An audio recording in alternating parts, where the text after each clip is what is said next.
The rain in suburban Chicago didn't wash away the grime. It only made it slicker. Wyatt James sat in his rusted Ford pickup, the engine dead, his hands gripping the steering wheel so hard his calluses ached. Across the street, the neon sign of the Blue Moon Bar buzzed like a dying insect. He was supposed to be at the assembly line at Carter Industries. Instead, he was watching his wife, Abigail, still wearing her faded Sunrise Cafe waitress uniform beneath a cheap trench coat, slip through the bar's back alley door. She wasn't alone. The man waiting in the shadows pulled her in by the waist. In that singular, suffocating moment, 8 years of marriage shattered against the rain-slicked windshield. But what broke Wyatt wasn't just the kiss he witnessed. It was the terrified, desperate look in his wife's eyes as the man locked the door behind them. If the raw, hidden scars of flawed marriages and the dark paths we walk for revenge speak to your soul, stay with me. This is a story of love, betrayal, and the heavy price of getting even. The heater in Wyatt's 2012 Ford pickup had died 3 winters ago, leaving the cabin smelling faintly of damp work boots and stale black coffee. Outside, the Chicago suburb of Oak Lawn was drowning in a relentless, freezing November downpour. It was 11:45 p.m. At this exact moment, Wyatt should have been standing under the blinding fluorescent lights of Carter Industries, his hands numbly attaching manifold brackets on the assembly line. Instead, his hands were wrapped around the worn leather steering wheel, his knuckles white, his eyes fixed on the neon sign of the Blue Moon Bar across the street. The blue light flickered, casting a sickly, bruised hue over the wet asphalt. He had followed her. The thought tasted like ash in his mouth. 30 minutes ago, Abigail had kissed his cheek at the door of their cramped riverside apartment. "Double shift at the Sunrise, Wyatt," she had murmured, her voice carrying that hollow, exhausted edge he had grown so used to over their 8 years of marriage. Lori called in sick.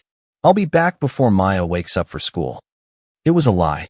He knew it was a lie the moment he saw the edge of a new, cheap silver necklace resting against her collarbone, a piece of jewelry they definitely couldn't afford on their wages.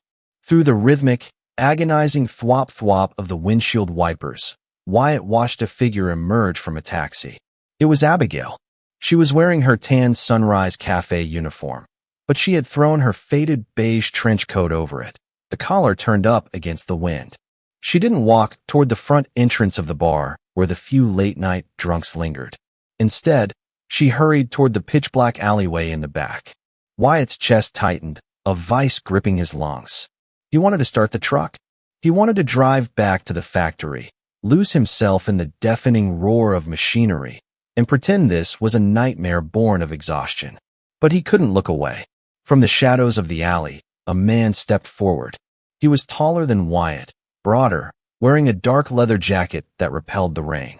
Wyatt recognized the silhouette. Derek Stone, a guy who ran logistics at a nearby warehouse, a man who occasionally came into the Sunrise Cafe. The omniscient eye of the night caught what Wyatt's breaking heart could barely process. He saw Derek reach out, his large hand wrapping possessively around Abigail's waist. But if Wyatt had been standing just a few feet closer, he would have noticed the violent flinch of Abigail's shoulders. He would have seen that her hands, buried deep in her coat pockets, were trembling so violently she could barely stand. Derek leaned down, his mouth brushing against her ear. It looked like a lover's secret. To Wyatt, trapped in his freezing truck, it was the definitive, soul-crushing confirmation of his deepest fears. His wife was sleeping with another man. Abigail nodded once, a sharp, jerky motion, before Derek grabbed her arm and pulled her into the heavy steel door at the back of the bar. The door clicked shut. The alley was empty again, save for the dumpsters and the rain. Inside the truck, the silence was deafening. Wyatt didn't scream. He didn't punch the dashboard. The betrayal didn't arrive with a fiery explosion. It seeped into his bones like the freezing dampness of the cabin. He thought of their 7-year-old daughter, Maya, asleep under a ragged quilt at home. He thought of his aching back, the overtime hours he pulled just to keep the electricity on. A slow, terrifying coldness began to replace the heartbreak. Wyatt slowly reached for the keys in the ignition, his eyes never leaving the steel door in the alley. He didn't know the whole truth yet. He didn't know the terrifying trap his wife had walked into. All he knew was that the man he was yesterday had just died in this parking lot. And the man who was left behind had nothing left to lose. The rhythmic clank-hiss thud of the Carter Industries pneumatic presses usually offered a strange kind of peace to Wyatt. It was a predictable violence. Tonight, however, every strike of steel against steel felt like a hammer taken directly to his skull. He had driven straight from the alleyway of the Blue Moon Bar to the factory floor, punching his time card 12 minutes late. Mike Johnson, the night shift foreman, had given him a hard, questioning glare from across the warehouse floor, but said nothing. Wyatt was a machine himself, reliable, quiet, desperate for the time-and-a-half pay. But tonight, his hands moved on autopilot, bolting heavy iron brackets to engine blocks while his mind remained trapped in the freezing rain. The air was thick with the smell of industrial lubricant and ozone, making him nauseous. He couldn't stop seeing the way Derek Stone's large, clean hands had gripped Abigail's waist. He couldn't stop wondering how long the lie had been breathing in his house. Was it when she claimed to be covering for sick coworkers?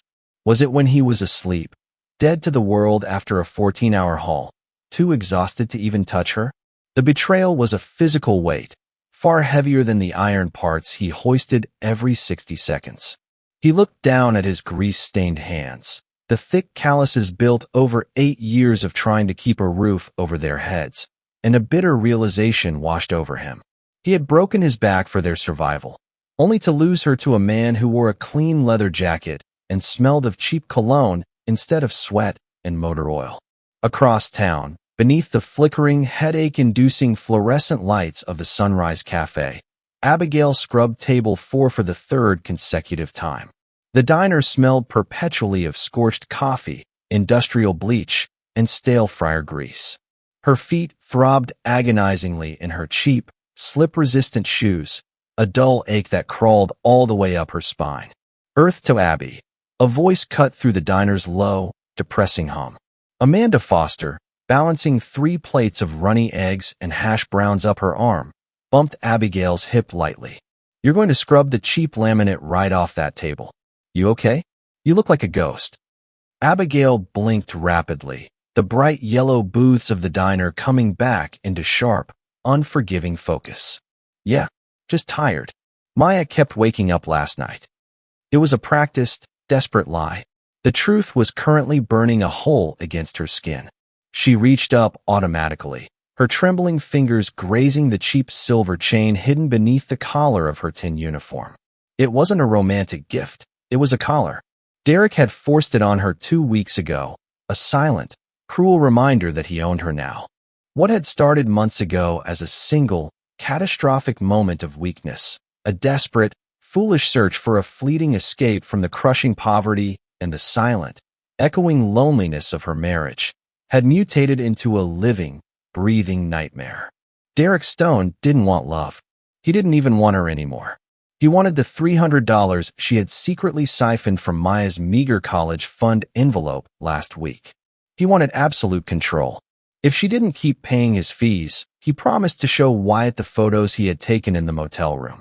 The paralyzing fear was a cold, heavy stone in her stomach, making the greasy smell of the diner eggs nearly unbearable. She was drowning in her own guilt and terror. She couldn't even scream for her husband to save her, because her husband was the very man she was destroying. She pocketed a crumpled $1 tip from the table, fighting the urge to shatter the glass coffee pot against the wall. The morning sun did not bring warmth to the Riverside apartments. It only illuminated the cracked linoleum and the peeling paint on the kitchen cabinets. Wyatt unlocked the front door at 7:15 a.m., his muscles screaming from the double shift he had forced himself to finish after fleeing the alleyway. The apartment was dead quiet. Maya was already at school, picked up by the neighbor's carpool, and Abigail was asleep in the bedroom. He didn't take off his steel-toed boots. He walked into the cramped kitchen, the silence ringing in his ears. Everything looked exactly as he had left it 24 hours ago, yet the entire room felt contaminated. The chipped coffee mugs by the sink looked like useless artifacts from a dead civilization. Wyatt reached above the humming refrigerator, his grease-stained fingers finding the rusted Folgers coffee tin pushed to the back. It was where they kept the emergency cash, the sacred, hidden envelope meant to eventually become the foundation of Maya's college fund. It was a meager stack of 20s and 50s, painstakingly accumulated through skipped lunches and grueling overtime. He pulled the envelope out. It felt wrong in his hands. Too thin, too light. His thick, calloused fingers clumsily counted the worn bills on the counter. Once, twice. He was exactly $300 short. A cold, leaden weight settled in the pit of his stomach. Abigail handled their suffocating budget with military precision. Money didn't just vanish in this house unless it was taken on purpose. He left the tin on the counter and walked softly down the narrow hallway toward their bedroom. The door was slightly ajar. Abigail lay on her side, buried under the heavy quilt, her breathing shallow and exhausted. Her faded trench coat was carelessly tossed over the back of a wooden chair, a testament to her hasty, panic-stricken return hours earlier. And there, resting on the chipped veneer of the nightstand, was the necklace. Wyatt stepped closer, the floorboards groaning imperceptibly beneath his weight. He stared down at the silver chain. In the harsh, unforgiving daylight bleeding through the cheap vinyl blinds, it looked even more pathetic. He reached out, picking it up by the clasp. It was practically weightless. Cheap metal that would turn skin green. A trinket you could buy at a gas station checkout counter. This was what she traded their 8 years for. This flimsy piece of tin. But as Wyatt turned the cheap clasp over in his palm, the mechanical, analytical part of his brain, the part that diagnosed failing hydraulic presses and seized engines, clicked into a cold, terrifying gear. $300 missing from the tin. A necklace worth maybe $10. The man in the alley. Derek Stone wasn't a man who bought expensive romantic gifts. He was a man who collected debts. Wyatt knew Stone's reputation at the industrial park. He ran a predatory loan operation, bleeding desperate warehouse workers dry on payday. The pieces snapped together with a sickening, violent clarity. Abigail hadn't just bought a cheap necklace with their savings. She was paying him. The necklace wasn't a romantic gesture. It was a brand. A collar placed on a trapped animal. Wyatt looked down at his sleeping wife. He saw the dark, bruised circles under her eyes, the tense, terrified set of her jaw even in her sleep. He could wake her right now. He could throw the cheap chain at her face, demand the truth, scream until the drywall cracked and the neighbors called the police. It would be the easiest thing in the world to let the fiery rage consume him. Instead, his grip tightened on the chain for one agonizing second before he forced his hand to relax. He placed the necklace back onto the nightstand, exactly as he had found it, down to the millimeter. He walked back to the kitchen, slid the lighter envelope back into the Folgers tin, and pushed it into the dark corner above the fridge. He poured himself a glass of tap water, his reflection staring back at him from the dark kitchen window. The heartbroken husband who had died in his truck last night was gone. In his place was a quiet, dangerous man who was about to dismantle Derek Stone's life, piece by piece. The vibration of the cheap Android phone against the nightstand sounded like a rattlesnake in the quiet bedroom. Abigail gasped, her eyes flying open, her chest heaving as if she had been running in her sleep. The harsh afternoon light filtered through the cracked vinyl blinds, painting stark, unforgiving lines across the faded wallpaper. Beside her, Wyatt was dead to the world. He lay on his stomach, his broad, heavy shoulders rising and falling with the rhythmic breathing of a man broken by labor. Even in sleep, the grease from the Carter Industries assembly line seemed permanently etched into the deep lines of his knuckles. She scrambled for the phone, her heart hammering against her ribs like a trapped bird. Her fingers were slick with cold sweat as she unlocked the dim, cracked screen. One new message from an unsaved number. Got the 300. Next payment is Friday. 500 this time. Don't make me come looking for you at the diner, Abby. You know I hate the coffee there. A choked, pathetic sound clawed at her throat. She swallowed it down aggressively, biting the inside of her cheek until she tasted copper. She slipped out from under the heavy quilt, her bare feet silent on the cold linoleum floor, and crept into the narrow bathroom. She locked the hollow wooden door, leaned over the stained porcelain sink, and stared at her reflection. The cheap silver chain around her neck felt exactly like a hangman's noose. It had only been one night. One catastrophic, irreversible mistake. 3 months ago, after a suffocating, terrifying argument with Wyatt over a final shut-off notice on the electric bill, she had walked out into the suffocating August heat just to breathe. Derek Stone had been sitting on the hood of his truck outside the apartment complex, smoking. He had offered a sympathetic, knowing smile, a silver flask of cheap whiskey, and a fleeting, illusory escape from the crushing, endless poverty of her existence. She was so bone-tired of being poor, so exhausted by the silent ghost her husband had become. She just wanted to feel alive, to feel desired, for one single hour. What happened in that dingy, mildew-stained motel room off Interstate 294 wasn't love. It wasn't even passion. It was a blur of toxic alcohol and immediate, suffocating regret. But Derek hadn't been seeking an affair. He had been setting a trap. The digital photos he casually showed her a week later. Explicit, damning images that would unequivocally shatter Wyatt's soul and ensure a judge gave him full custody of Maya, were his leverage. Derek Stone didn't want her body anymore. He wanted the only thing she and Wyatt bled for. Abigail turned on the rusted faucet, splashing freezing water over her pale face, desperately trying to wash away the paralyzing panic that was threatening to pull her under. $300. She had taken it from the rusted Folgers coffee tin hidden above the refrigerator. It was the sacred envelope that held Maya's meager college fund. She had rationalized the theft as a temporary, desperate measure, promising herself she would pick up double shifts, cover for Amanda, scrub the diner floors on her knees if she had to, just to replace the cash before Wyatt noticed. But Wyatt was meticulous. He checked that tin every time he cashed his overtime check. And now Derek wanted $500 more by Friday. She sank to the cold bathroom floor, pulling her knees to her chest. If Wyatt found out, he wouldn't just leave her. The betrayal would completely destroy the good, hard-working man she loved. But if she didn't pay Derek, the photos would be sent to Wyatt's phone, to her manager at the Sunrise Cafe, maybe even printed and taped to the doors of Riverside Elementary. She was completely, utterly trapped in a dark cage of her own making, and the monster holding the key was never going to stop until there was nothing left to take. The break room at Carter Industries smelled intensely of burnt popcorn, industrial hand soap, and the sour sweat of third-shift desperation. It was 3 a.m. Wyatt sat at a chipped laminate table, staring at a styrofoam cup of black coffee that tasted like battery acid. The roar of the pneumatic presses was a muted, rhythmic thud through the cinder block walls. 2 tables away sat Kevin Walsh, a forklift operator who usually had a loud joke for everyone on the floor. Tonight, Kevin looked like a man standing on the gallows.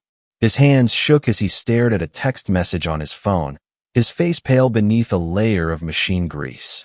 Wyatt had spent the last 48 hours observing, his mechanical mind processing the agonizing data of his shattered marriage. He had watched Abigail jump every time her phone vibrated. He had noticed the way she barely ate, pushing her food around her plate with hollow, terrified eyes. The missing $300 from the Folgers tin was only the beginning. He needed to understand the mechanics of the machine that was crushing his wife. He picked up his coffee, walked over, and slid into the plastic chair opposite Kevin.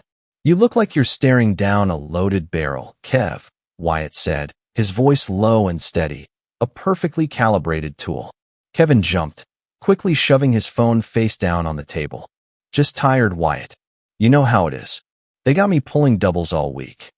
"I know how it is," Wyatt agreed, leaning forward slightly.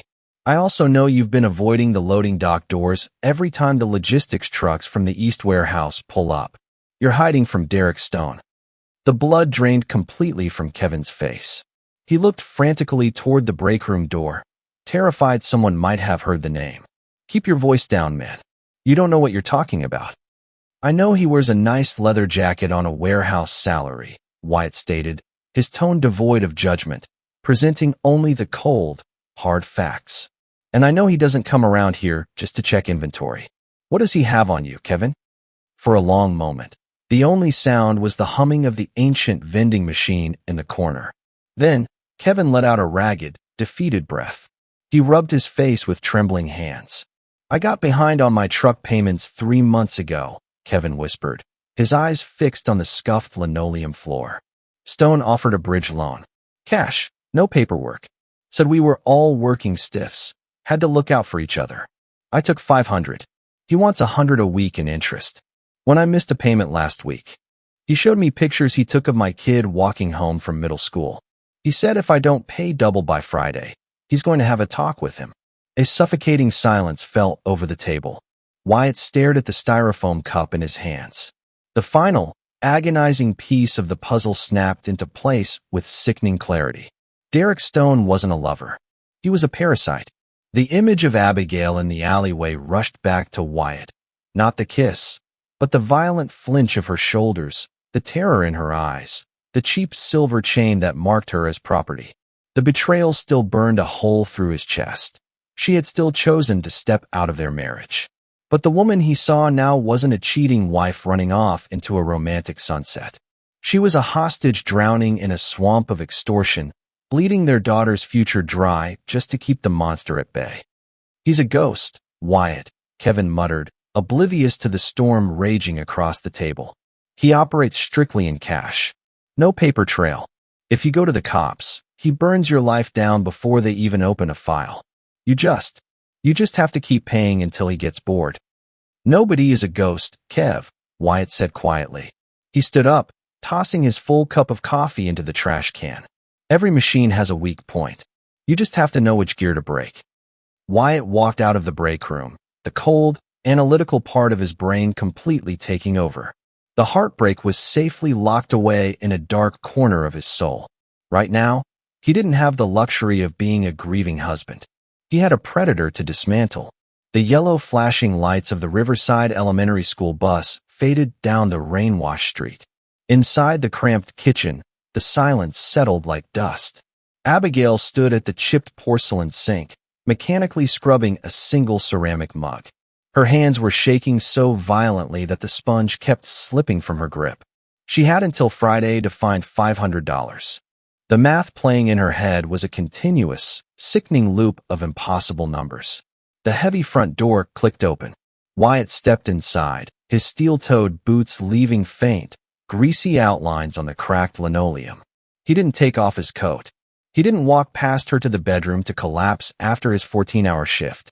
He walked straight to the counter, his movements deliberate and terrifyingly calm. He reached his thick, calloused hand up and pulled the rusted Folgers coffee tin from the top of the refrigerator. Abigail froze.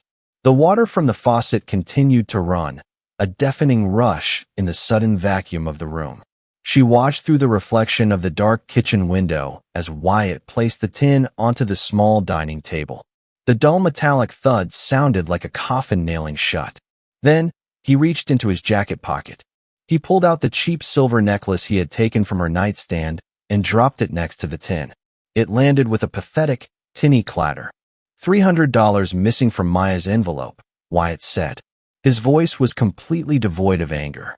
It was flat, mechanical, and infinitely colder than the November wind outside. A $10 chain that's already turning the skin on your collarbone green. And a midnight meeting in the alley behind the Blue Moon Bar. The ceramic mug slipped from Abigail's numb fingers. It hit the bottom of the sink and shattered into jagged white pieces. She didn't flinch. She slowly turned around, her back pressing hard against the wet counter. She opened her mouth to speak, to weave the desperate, practiced lie she had been rehearsing for weeks, but the words died in her throat. Wyatt's eyes, usually warm and exhausted, were dead. He was looking at her the way he looked at a broken, unsalvageable engine part on the assembly line. "I talked to Kevin Walsh on the floor tonight," Wyatt continued, taking a slow step toward her. "I know about the bridge loans. I know about the interest rates. I know what Derek Stone does when people don't pay." A choked, guttural sob tore its way out of Abigail's chest. Her knees simply gave out. She slid down the front of the cabinets, hitting the cold floor, her face buried in her trembling hands. The dam broke. The suffocating terror, the paralyzing guilt, The endless weeks of agonizing fear all flooded out of her in ragged, pathetic gasps. "I'm sorry," she wept into her palms, her voice barely a whisper against the hum of the old refrigerator. "Oh God, Wyatt, I'm so sorry. It was just one time. I was so tired. I was so angry about the bills. He was just there.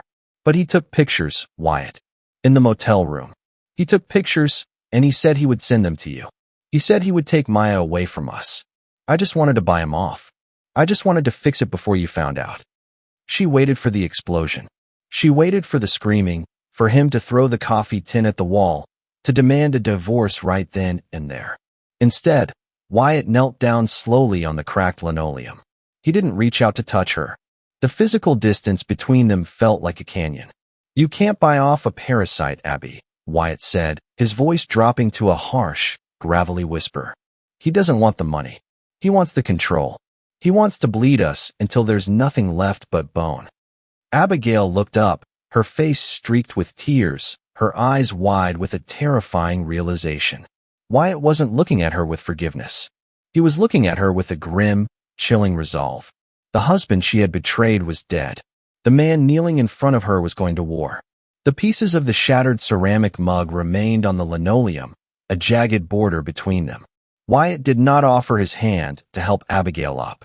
He stood tall, the exhaustion of his 14-hour shift seemingly evaporating, replaced by a rigid, mechanical tension. He looked at the woman crying on the floor, the woman he had promised to love for better or worse, and felt absolutely nothing. The warmth hadn't just died. It had been surgically removed, leaving behind only the fierce, primal instinct of a father protecting his territory. "Get up, Abby," Wyatt commanded softly. It wasn't a request. Abigail dragged herself up, her knees trembling, leaning heavily against the cheap oak cabinets. She wiped her face with the back of her sleeve, the rough fabric scratching her tear-stained cheeks. She looked at Wyatt, desperately searching for a flicker of the man who used to kiss her forehead before every night's shift. There was only a cold, impenetrable void. "What are we going to do?" she choked out, her voice raw. "Friday is in 3 days. I don't have $500. Even if I beg Amanda for an advance at the diner, he'll just ask for 1,000 next week." "You aren't going to borrow anything," Wyatt replied, pulling out one of the rickety dining chairs and sitting down. He motioned for her to sit across from him. "And you aren't going to pay him another dime. We are going to cut the parasite out." Abigail slowly sank into the chair opposite him, the physical distance between them at the small table feeling like miles. "He has pictures, Wyatt. Digital copies. He said if I cross him, he'll send them to the courts. He'll make sure I never see Maya again. He's a scavenger, Abby. Scavengers only thrive when they think their prey is weak and alone," Wyatt stated, his tone flat and analytical, as if he were diagnosing a fault in a hydraulic press. "He thinks you're a terrified waitress who's too ashamed to tell her husband. He's operating under the assumption that this secret is his absolute leverage." He leaned forward, placing his large, grease-stained hands flat on the bare table. "The secret is out. His leverage is gone. But he doesn't know that yet." Abigail stared at his hands, remembering how gentle they used to be. Now, they looked like heavy, blunt instruments. "Wyatt, what are you planning?" "I'm going to set a trap," he said simply. "But for it to work, I need you to do exactly what I say. No more lies. No more omitted truths. No more secret texts. If you get a message from him, I see it immediately. If he comes into the diner, you smile, pour his coffee, and act like you're desperately trying to scrape the cash together. You play the frightened victim." "I am terrified," she whispered, her lower lip trembling. "Good. Use it," Wyatt replied coldly. "Let him see the fear. Let him get arrogant." He stood up, pushing his chair back. He didn't look at her face. He looked straight through her. "This isn't about saving our marriage, Abigail. Don't confuse this for forgiveness. You broke this house. But I will be damned if I let some warehouse loan shark take my daughter's future because of your mistake. From this moment until Derek Stone is dealt with, we are partners. Nothing more." Abigail closed her eyes as the agonizing reality of his words washed over her. She had wanted him to save her. He was going to, but the price was the utter, irreversible destruction of the only good thing she had ever known.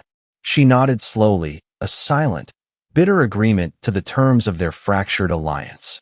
Wyatt turned and walked down the narrow hallway toward the bedroom, leaving her alone in the kitchen with the shattered mug and the deafening ticking of the wall clock. The war had officially begun, and they were fighting on the same side, entirely alone. The sprawling complex of Carter Industries was a beast that never truly slept, but by 3 a.m., its breathing slowed. The massive shipping yard in the east sector, a labyrinth of rusted corrugated steel and stacked freight containers, was swallowed by deep, unforgiving shadows. The freezing November rain had finally stopped, leaving the asphalt slick and reflecting the sickly amber glow of the perimeter sodium lights.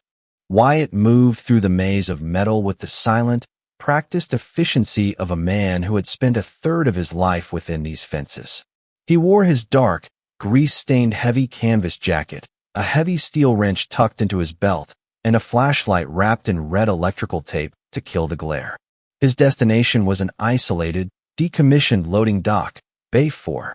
It was a dead zone, the security cameras having shorted out 2 winters ago, a maintenance ticket Wyatt himself had intentionally buried in the backlog. It was also the exact spot Kevin Walsh had pointed out as the location where Derek Stone conducted his bridge loan collections. Wyatt didn't just need to scare Derek. Scaring a predator only made them more dangerous. He needed absolute, undeniable leverage. He needed to dismantle the machine Derek used to crush people like Abigail and Kevin. He approached a small, prefabricated office unit tucked beneath the rusted awning of Bay 4. It was supposedly locked and abandoned, but Wyatt's calloused fingers felt the fresh, heavy-duty padlock securing the door. It wasn't standard factory issue. It was Derek's personal vault. Wyatt didn't hesitate. He pulled the steel wrench from his belt, wedged it perfectly against the hasp, and applied 300 pounds of silent, agonizing pressure. The cheap metal of the padlock bracket groaned, then gave way with a sharp snap. Slipping inside, Wyatt hit the red-taped flashlight. The beam swept over a cramped space that smelled of stale cigar smoke and damp cardboard. There was a cheap folding table, a heavy iron safe bolted to the floor, and a laptop sitting closed on the desk. Wyatt ignored the safe. Cash couldn't guarantee his family's safety. He moved straight to the laptop. Next to it lay a small, black leather-bound notebook. He flipped it open. The pages were filled with names, dates, and staggering interest rates. Kevin Walsh was there. Half a dozen other men from the assembly line were there.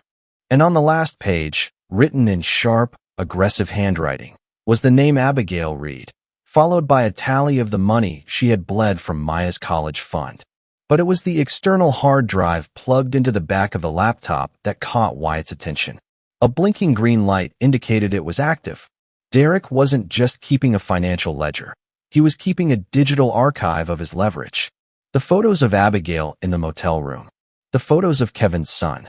It was a digital graveyard of ruined lives. Wyatt unplugged the hard drive and slipped it into his deep coat pocket. The weight of it was nothing, but it held the absolute destruction of his marriage and the key to his family's salvation. He pocketed the leather notebook as well. He looked around the cramped office, his mind calculating the final equation. He had Derek's collateral. Now, he needed the man himself. He needed an arena where Derek couldn't run, couldn't call for backup, and couldn't rely on the terror he usually inflicted on his victims. Wyatt stepped out of the office, pulling the broken padlock shut to look undisturbed from a distance. He walked over to the massive, hydraulic steel door of the decommissioned loading dock. He spent the next hour working in absolute silence, using his mechanics tools to strip the safety governors off the pneumatic pistons. If someone triggered the release valve manually, the 2-ton steel door would slam shut in a fraction of a second, locking permanently from the inside. It would become a steel cage. Wiping the grease from his hands onto his jeans, Wyatt pulled out a burner phone he had purchased that morning. He typed a message, his thumbs moving mechanically over the screen. "I have the 500. Wyatt is getting suspicious. I can't do the diner. Meet me at the East Yard, Bay 4, at 2 a.m. tonight. Come alone or I walk away." He didn't send it yet. He would have Abigail send it from her own phone later. The blueprint was complete. The trap was set. All that was left was for the monster to walk into the cage. The wind off Lake Michigan whipped through the rusted steel canyons of Carter Industries' East Yard, carrying the bitter scent of wet asphalt and impending snow. It was 1:55 a.m. Abigail stood shivering beneath the flickering, dying sodium light of Bay 4, her faded trench coat wrapped tightly around her thin frame. In her trembling hands, she clutched a standard white envelope. It didn't contain $500. It contained $82 in crumpled ones and fives. Everything left in her purse, padded with carefully cut newspaper. She was the bait. Hidden in the pitch-black crawl space above the bay's primary control panel, Wyatt watched his wife. His breathing was slow and measured, the heavy steel wrench resting comfortably against his thigh. He felt no surge of protectiveness as she shivered in the cold below. The emotional severing was complete. She was no longer his partner, merely a vital component in the machinery of his revenge. At exactly 2:04 a.m., the crunch of heavy boots on loose gravel echoed through the silent yard. Derek Stone emerged from the shadows. He wore his signature leather jacket, his posture radiating a terrifying, casual arrogance. He didn't look like a man sneaking into a restricted industrial zone. He looked like a landlord coming to collect rent from a pathetic, helpless tenant. "You've got a lot of nerve, Abby." Derek's voice cut through the wind, low and dripping with irritation. He stopped 5 feet from her, his eyes scanning the empty loading dock. "Dragging me out to this graveyard. I told you, I don't like changes to the schedule." "I couldn't do the diner," Abigail stammered, her voice cracking. It wasn't entirely acting. The sheer physical presence of the man who held her life in his hands sent a wave of genuine, nauseating panic through her system. Wyatt. Wyatt is asking questions. He noticed the money missing from the tin. "I had to scrape this together from tips and pawn a ring. Please, Derek, you have to give me more time for the rest." She held out the white envelope, her hand shaking violently. Derek sneered, a cruel, satisfied curve of his lips. The sight of her absolute terror fed him. He stepped closer, snatching the envelope from her grip. He didn't open it immediately. Instead, he reached out, his thick fingers hooking the cheap silver chain around her neck, pulling her roughly a step forward. "You think you dictate the terms now, Abby?" he whispered, his breath smelling of stale mints and dark tobacco. "You think because your grease monkey husband is getting suspicious, I'm going to back off? If he finds out, he kicks you to the curb. And then I still own you, but you won't even have a roof over your head. Just count it," she pleaded, forcing herself to hold his gaze. "Please." Derek let go of the chain, scoffing dismissively. The light out on the gravel was too dim, casting heavy shadows over the paper. He turned his back on her, taking 3 deliberate steps past the threshold and into the cavernous, pitch-black space of the decommissioned loading bay, seeking the slightly better illumination of a rusted emergency light affixed to the inner wall. It was the fatal error Wyatt had meticulously engineered. Above them, in the dark, Wyatt's hand closed over the stripped manual release lever. He didn't hesitate. He pulled it hard. The sound was deafening. The massive, 2-ton corrugated steel door of Bay 4, freed from its pneumatic safety governors, dropped like a guillotine. The screech of unlubricated metal tearing against metal shattered the quiet night. Derek spun around, dropping the envelope, his eyes widening in sudden, primal alarm. He lunged for the exit, his heavy boots slipping on the slick concrete. He was 3 seconds too late. The steel door slammed into the concrete floor with a concussive boom that vibrated through Abigail's bones. The heavy, customized deadbolts Wyatt had rigged engaged instantly with a series of loud, metallic clacks. The trap was sprung. Derek Stone was sealed inside the concrete and steel vault of Bay 4. Abigail stumbled backward, her hands covering her mouth, as the muffled sound of Derek's fists pounding frantically against the impenetrable steel echoed into the cold Chicago night. The muffled, frantic pounding of heavy fists against the 2-ton corrugated steel door echoed like a trapped heartbeat in the desolate yard. Derek Stone was screaming, his voice muffled and distorted by the thick metal, alternating between violent threats and demands to be released. Wyatt dropped silently from the overhead maintenance crawlspace, his boots hitting the wet asphalt with a heavy thud. He didn't rush. He wiped a streak of industrial grease from his forehead with the back of his canvas sleeve and walked slowly toward the center of the massive door. Abigail stood a few feet away, her arms wrapped tightly around herself, shivering uncontrollably as she watched her husband approach the cage he had built. At chest height on the steel door was a small, rusted ventilation grate. Wyatt stepped up to it. "Stone," Wyatt said. He didn't shout. His voice was low, flat, and perfectly calibrated to cut through the panic on the other side. The pounding stopped instantly. Heavy, ragged breathing hissed through the grate. "Who the hell is that?" Derek spat, the bravado in his voice trembling at the edges. "You think this is a game? Open this door right now, or I swear to God I'll ruin her. I'll print those pictures and plaster them all over your damn neighborhood." Wyatt reached into his heavy coat pocket. He pulled out the black leather-bound notebook and held it up to the dim amber light filtering through the grate. "I'm Wyatt James," he replied quietly, "and you don't have anything to print." A sudden, suffocating silence fell over the inside of the bay. "I visited your little office an hour ago," Wyatt continued, his tone as analytical as a mechanic diagnosing a seized engine. He pulled the external hard drive from his other pocket, holding it up next to the ledger. "I took your digital archive. I wiped your laptop to the factory settings. And I took the book. I know about Kevin Walsh. I know about the bridge loans, the illegal interest rates, and the extortion." "Listen to me, you stupid grease monkey," Derek snarled, though the raw terror was finally bleeding through his words. "You don't know who you're messing with. You destroy that drive, I'll kill you both." Wyatt didn't blink. He lowered the hard drive to the slick, wet concrete at his feet. He unhooked the heavy steel wrench from his belt. With one smooth, merciless swing, he brought the solid iron down on the plastic casing. The crunch of shattering circuit boards was sharp and final. He struck it twice more, reducing Derek's ultimate leverage to a pile of useless, fragmented plastic and sparking metal. Abigail gasped, a sound of profound shock and instant, crushing relief. The invisible collar around her neck snapped.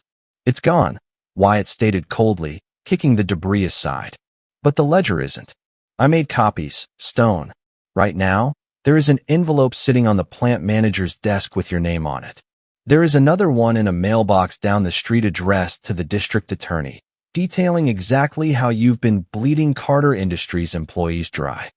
"No, wait, Derek stammered, his voice cracking, the predator completely stripped of his teeth. "We can make a deal. Name your price. I have cash in the safe." "I don't want your money," Wyatt said, stepping intimately close to the rusted grate. "You are going to walk out of this yard at 6 a.m. when the day shift unlocks the perimeter. You are going to clean out your locker, get in your truck, and drive out of Chicago. If I ever see your face again, if my wife gets a single blocked call, or if I hear you've contacted anyone at this plant, I'll make a phone call, and those envelopes get opened." Wyatt didn't wait for an answer. He didn't need one. He could hear the heavy, defeated slide of Derek's boots backing away from the door, the sound of a man realizing his entire empire had just been burned to the ground. Wyatt turned away from the steel cage, his face an unreadable mask of exhaustion and cold resolve. He walked past Abigail, not stopping to look at her tears or the overwhelming gratitude in her eyes. The monster was dead, but the battlefield they were standing on was their marriage, and there was nothing left but ruins. The engine of Wyatt's 2012 Ford pickup coughed to life, the rusted muffler rattling in the desolate parking lot of Carter Industries. The freezing November wind had finally chased away the rain, leaving the Chicago suburbs encased in a brittle, icy quiet. It was 3:15 a.m.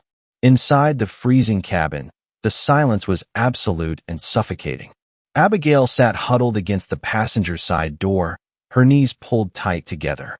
She reached up with trembling, numb fingers, finding the clasp of the cheap silver necklace Derek had forced upon her. With a sharp, definitive tug, she broke the flimsy chain. The metal snapped against her collarbone before she let it fall onto the grit-covered rubber floorboard. It was over. The suffocating terror, the blackmail, the sickening dread of losing her daughter. It was all gone, crushed beneath a heavy steel wrench on the wet asphalt. But as she turned her head to look at her husband, the crushing weight of relief instantly warped into a profound, bottomless grief. Wyatt drove with both hands gripping the steering wheel.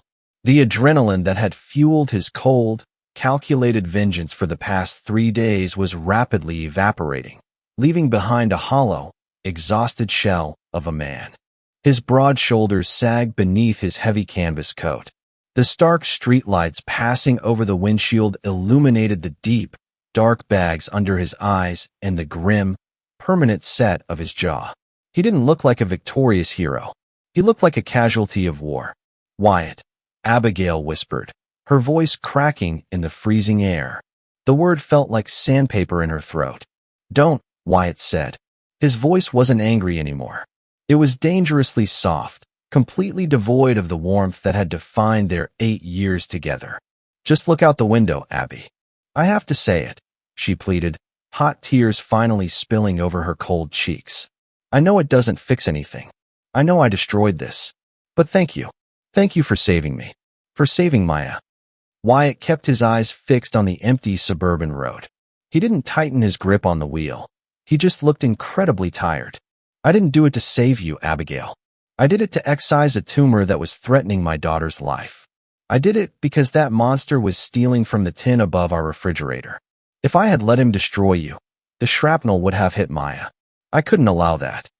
The brutal, unvarnished honesty of his words hit her harder than any physical blow could have. She closed her eyes, letting the tears fall silently into the collar of her faded trench coat. She had hoped, somewhere in the desperate recesses of her heart, that his fierce protection meant there was a spark of love left to salvage. But looking at the man beside her, she realized the devastating truth. The fire was entirely burned out. They pulled into the parking lot of the Riverside Apartments. The building looked exactly the same as it had yesterday, but to both of them, it felt like pulling up to a graveyard. Wyatt parked the truck and turned off the ignition. He didn't move to open his door immediately. He sat in the dark, staring straight ahead at the brick facade of their building. "Tomorrow morning, you're going to pack a bag," Wyatt said quietly into the dark cabin. "You can stay at Amanda's place. Or your sister's. I don't care. But you are not sleeping in that apartment tomorrow night. We will figure out how to tell Maya over the weekend." Abigail let out a ragged, silent sob, nodding her head slowly. There was no argument to be made. There was no begging that could bridge the chasm she had dug with her own hands. She opened the passenger door and stepped out into the freezing wind, leaving the broken silver chain on the floorboard of the truck, right where it belonged. 6 months had passed since the freezing November night at the Carter Industries loading dock. The brutal Chicago winter had finally surrendered to a fragile, hesitant spring, casting a warm, golden afternoon light through the windows of the Riverside apartment. But inside the cramped kitchen, the air remained perpetually still. Wyatt sat at the small dining table. He was wearing a clean flannel shirt, the deep, permanent grease stains on his knuckles finally beginning to fade. He looked rested, the suffocating, protective paranoia having evaporated the day Derek Stone's truck was seen fleeing the county. Yet, a quiet, immovable emptiness had settled behind his eyes. He wasn't the broken man in the truck, nor was he the cold hunter in the factory yard. He was simply a man who had survived a war, alone. Across the table sat Abigail. She looked different. The faded Sunrise Cafe uniform was gone, replaced by a neat, inexpensive gray blouse from her new job as a receptionist at a dental clinic 2 towns over. She had clawed her way out of the suffocating debt, out of the diner's grease, and out from under the shadow of the man who had nearly destroyed her. But the cost of that freedom was sitting right in front of her. Between them, resting precisely where the rusted Folgers coffee tin used to sit, was a thick manila folder. The final, uncontested dissolution of marriage decree. "Maya is doing well," Abigail said softly, her voice breaking the heavy silence. "Her teacher said her reading scores are up. She asked if you were still taking her to the park on Sunday." "I'll be there at 10, Wyatt replied, his tone gentle but firmly walled off. He didn't look up at her face. He kept his gaze fixed on the stark black ink printed on the crisp white paper. The child support agreement is standard. The judge already signed off on the joint custody schedule we drafted. Abigail nodded slowly, swallowing the thick, painful knot in her throat. She looked around the kitchen, at the chipped porcelain sink where the mug had shattered, at the scuffed linoleum where she had collapsed in terror. This room held the ghost of a family. They had built a life here, however flawed and exhausted it had been, and it was entirely gone. Wyatt slid the thick stack of papers across the bare table, placing a cheap black ballpoint pen on top of the signature line. Abigail stared at the line. Petitioner's signature. Her hand trembled as she reached for the pen. The agonizing weight of the past 8 years, the late-night shifts, the struggle to pay the electric bill, the terrible, catastrophic mistake, and the terrifying salvation her husband had engineered, pressed down on her chest. She pressed the tip of the pen to the paper. Her vision blurred. A single, heavy tear escaped her eyelashes, falling silently onto the crisp white page. It hit the ink of the signature line, blooming into a small, dark gray starburst. She quickly wiped her cheek with the back of her wrist, fighting to maintain her composure, and signed her name. The scratching sound of the pen was the loudest noise in the apartment. When she finished, she slid the papers back across the table. Wyatt didn't hesitate. He didn't cry. He picked up the pen and signed his name next to hers in a steady, deliberate motion. The mechanical severing was complete. He laid the pen down and finally looked up, his exhausted, quiet eyes meeting hers for the last time as husband and wife. "We survived the fire, Abby," Wyatt said, his voice a low, gravelly whisper that held the weight of 1,000 unspoken goodbyes. "But the ashes are all we have left to sign."